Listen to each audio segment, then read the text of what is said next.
ተውሶ ይሄዳል ተመልሶ።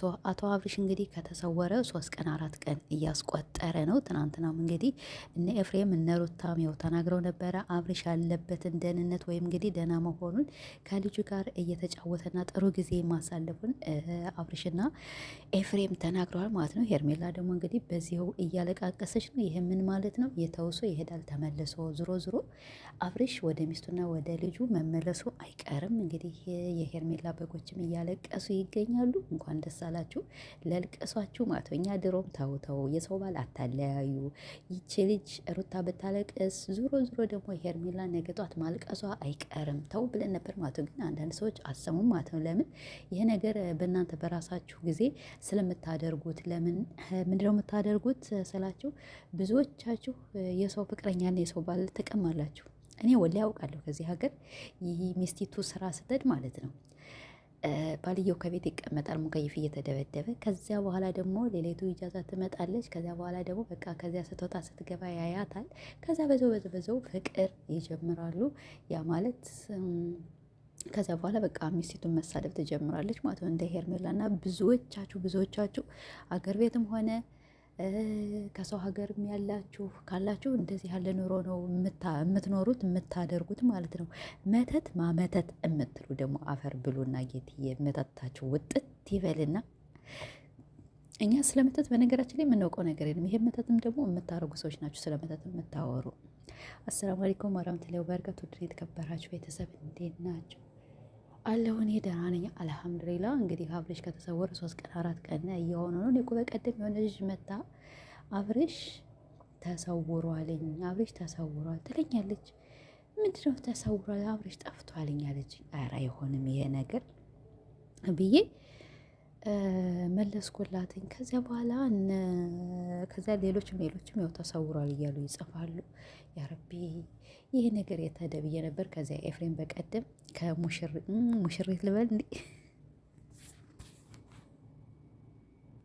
ሙሽሪት አላልኩም እንዴ ከውሽሚት ቤት ኤፍሬም ሄዶ ነበረ። ከዚያ በኋላ ከሄደ በኋላ እንግዲህ የአብርሽ ሁሉም ነገር መድኃኒቱ ተገኝቶለታልና ወደ ቤቱ ወደ ቀድሞ ባለቤቱ ተመልሷል ብሏልኝ። ትናንትናም ቡዜ እንግዲህ አብርሽን ልቀቁት እንደፈለገ ይሁን ብላ እነ ኤፍሬምን ስትላቸው ስታደር ማለት ስታናገራቸው ነበረ። ከዛ ደግሞ እንግዲህ በውሽሚት ቤት እነማን ነው እነዚህ እነ ጥቁሮ አልሞኝ ሰው እና ሜሮም ሄደው ነበረ። እንግዲህ አብርሽ የት እንዳለም ሊያውቁት አልቻሉም። ሄርሜላም እንግዲህ እኔ አብርሽ በዚህ ልክ ያደርጋል ብዬ አልገመትሁም። ግን ቢሆንም ደግሞ እሱ ወደ ቤቱ መመለሱ እሱ ከልጁ ጋር መሆኑን ብዙዎቻችን ያው እናውቃለን ማለት ነው። ግን ለአንዳንዶች ላልቃሾች ወይም አብርሽ ከሄርሜላ ካልተመለሰ እያላችሁ ያዙ ይልቀቁኝ የምትሉ ሰዎች ያው ጤናችሁ እየተጓደለ ነው ማለት ነው። ልጁን ለቀቅ አድርጉት። በነገራችን ላይ ልጁን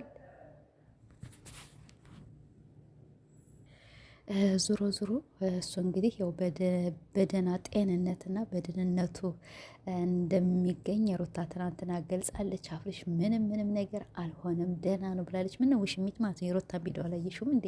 አብርሽ እኮ ከሚስቱ ጋር ከልጁ ጋር ደህና ህይወት ደህና ኑሮ እየኖረ እየተጫወተ ነው ተብሏል ማለት ነው። እና አንቺ ምንድነው ያዙ ይልቀቁኝ የምትይ? ሁለተኛ በነገራችን ላይ በቀደም ኤፍሬም በማስገባታቸው ማነው ይሄ አሚሩና የውሽሚት ወንድም እነሱ በጣም ሲቆጧት ነበረ።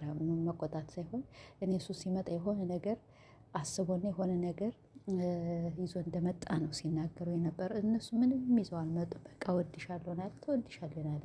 ኤፍሬም ደግሞ ከመጣ አንስቶ አንድ ቀን አፉን ወዲህ ወዲያ ሳይል ማነው አብርሽ ዞሮ ከሚስቱ ጋር ነው መሆን ያለበት። ዞሮ አብርሽና ሩታ መለያየት መቼም ቢሆን አይለያዩም ሲል ነበር ማለት ነው። እና አሁንም እንግዲህ ኤፍሬም ያሰበው ተሳክቶለታል። እንኳን ደስ አለ ኤፍሬምዬ። ብዙዎቻችሁ ኤፍሬም አይመቻችሁም አላውቅም። ብቻ ሰው ማለት የዕለት ዕለት ጋር የሀገራችን ሰዎችና ዛሬ የሆነ ነገር ከታሰበ ዛሬ ጥሩ ነገር ካመጣ እናበረታተዋለን። የሆነ ነገር ደግሞ መጥፎ ነገር ካመጡም ደግሞ እንደዚሁ እንወርድባቸዋለን ማለት ነው። ስለዚህ ኤፍሬም እኔ እንግዲህ ከሩታ ጋር ከወር በላይ ሆነው መሰለኝ። አዎ ከወር በላይ ሆነውና እስካሁን ምንም ነገር ወዲህም ወዲያም አላለም። በቃ አላማው ምንድነው? አላማው አብርሽና ሩታን አንድ ላይ ማድረግ ከሄርሜላ ጋር ማለያየት። በቃ የእሱ አላማ ይሄ ነበር። አሁንም ተሳክቶለታል። እንሻላ ትንሽ ጊዜ ነው የሚቀረው፣ ይሳካለታል። ሄርሜላም እንግዲህ እኛ ተብለሽ ነበር እርግዝና ውሸት፣ እርግዝና የአቤል ሳይሆን አይቀርማት። ብዙዎች የአቤል ነው ይላሉ፣ እናንተ ማለት ነው የአቤል ነው እንጂ አብርሽ መቼም ቢሆን ከአንቺ ጋር እንደማይተኛ እርግጠኛ ነኝ። ግን ብዙዎቻችሁን ለማሳመን ብዙዎቻችሁን አብረንን ለማለት አሁን ብዙ ነገር ሊያደርግ ይችላል። ግን ቢሆንም ውሽሚት እንግዲህ ያው አንቺ የሰው ባል ቀምተሽ ነበር። ዞሮ ዞሮ እንግዲህ ያው ተመልሷል። በጣም ደስ ብሎናል። ሩታዬ ቀብራራ ደግሞ ያው ቀብረር ብለሽ ስለመጣሽ በጣም ደስ ብሎናል።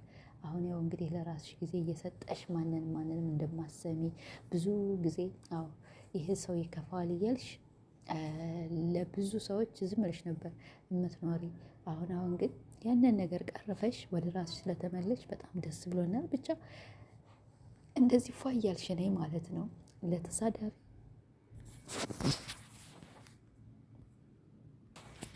ለተሳዳቢም ደግሞ መልስ አትስጭ። ለተሳዳቢ ያው ድሮም መልስ አትሰጭም፣ ግን እነሱ ቢሳደቡ ባይሳደቡ መቼም ቢሆን ያው አይሞቅሽም አይደንቅሽም፣ አውቃለሁ ይሄን እና እነሱ ደግሞ የሚያናድዳቸው ይሄን ነገር ነው፣ መልስ ስለማሰጫቸው።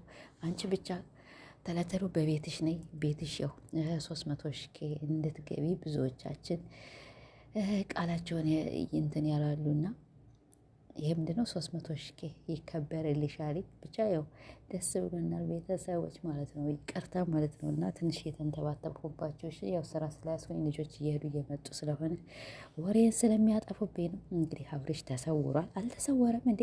ከሚስቱ ጋርና ከልጁ ጋር ነው እንጂ እሱ ጥሩ ጊዜ እያሳለፈ ውሽሚት እያለቃቀሰች ነው። ወይኔ በላቸው። ምን እርምጃ እንደምትወስድ ደግሞ አላውቅም። እርምጃ እንግዲህ ወስዳለሁ ብለሻል። ያው ማለቃቀስ ነው፣ ያው ተጉልበቱ መደፋት ነው። ሌላ ነገር ምንም የለም። እርምጃሽ አንቺ ይሄ ነው። ከዚህ ሁላ እኮ አንቺ እንዳመጣጥሽ አብርሽና ሩታን ብታስታርቂ ኖሮ ሰው እንዴት እንደሚቀበልሽ ከዚያ በኋላ ደግሞ ለአንቺ ደግሞ ፈጣሪ ይሰጥሽ ነበር፣ ሌላ ወንድ ማለት ነው። እና ቤተሰቦች ያለው ነገር ይህን ይመስላል። ዛሬ እንግዲህ አብርሽ ከተሰወረበት እስቲ ይመጣ እንደሆነ እናያለን። ከሩታ ጋር ወይስ ከውሽሚት ጋር ወይስ እንዴት ነው? ምን ይሆን? እኔ ተሰውሯል የምትለው ቃላት በጣም ነው ያሳቀች። በነገራችን እሱም እኮ 3 ቀን ጠፋ። መንገድ ላይ ያሸናቸው። ከዚያ በኋላ በዚያው ልም ብሎ ጠፋ።